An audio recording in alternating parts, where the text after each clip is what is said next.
A 27-year-old man who stabbed the novelist Salman Rushdie in New York in 2022 has been found guilty of attempted murder. The attack left the writer blind in his right eye. Let's get the very latest on that with our North America correspondent Noria Iqbal, who joins me now and has been following the trial. Noria, just bring us up to date.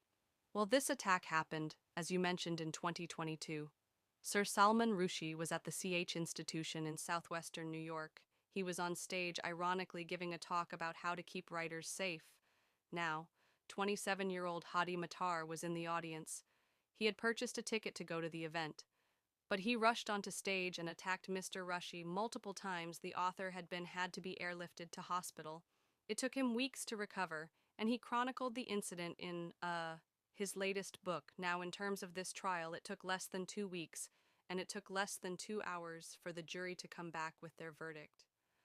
I was in court when SS Salman himself took to the stand, and he went into vivid description of what happened that day, and he removed his glasses to show the jury how he'd lost his eye. Now, this was never a case of whodunit. This incident had been witnessed by many people in the audience. They gave evidence at the trial. It was also live streamed, the event, and so people saw it online. So the prosecution's case was quite clear cut. The defense had argued that Hadi Matar, that the U.S. prosecution hadn't proven the intent that Hadi Matar had gone to the event, and that this was more of a chaotic incident, not a premeditated attack. But that was rejected by the jury. As I said, it took them less than 2 hours to come back with their verdict. Matt will be sentenced at a later date. He's facing up to 32 years in jail. And Noria, you were saying that you were there when S. Salman took to the stand, and he really vividly described the attack on him and also how those injuries he's still living with. He lost one eye. He has also lost the movement in a hand, and he suffered multiple organ damage. He even said during the evidence that he gave that he thought he was going to die in his book. He also talked about that incident.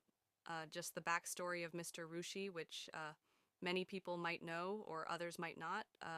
He lived in fear for nearly a decade after fatwa was issued against him, be the then Iranian leader in 1989. This was after his 1988 book came out, Satanic Verses, in which he was accused of insulting Islam and the Prophet Muhammad. And he had said even 2 weeks before the attack that he wanted to live a relatively normal life, that he didn't want to have security around him all the time. And then this incident 2 weeks later happened. He talked about how he had always feared that this potentially could have happened. I want to add that Hadi Matar has never talked about his motivation of exactly why he attacked Mr. Rushdie. Also to mention that he is facing a separate federal case, and this involves terrorism charges, where Mr. Matar is alleged, he's accused of providing material support and resources to the Lebanese militant group Hezbollah from September the 20th, 2020, in an attempt to carry out that fatwa that was issued in 1989. Mr. Mata has denied those charges. Okay, Noria, thank you very much for bringing us up to date.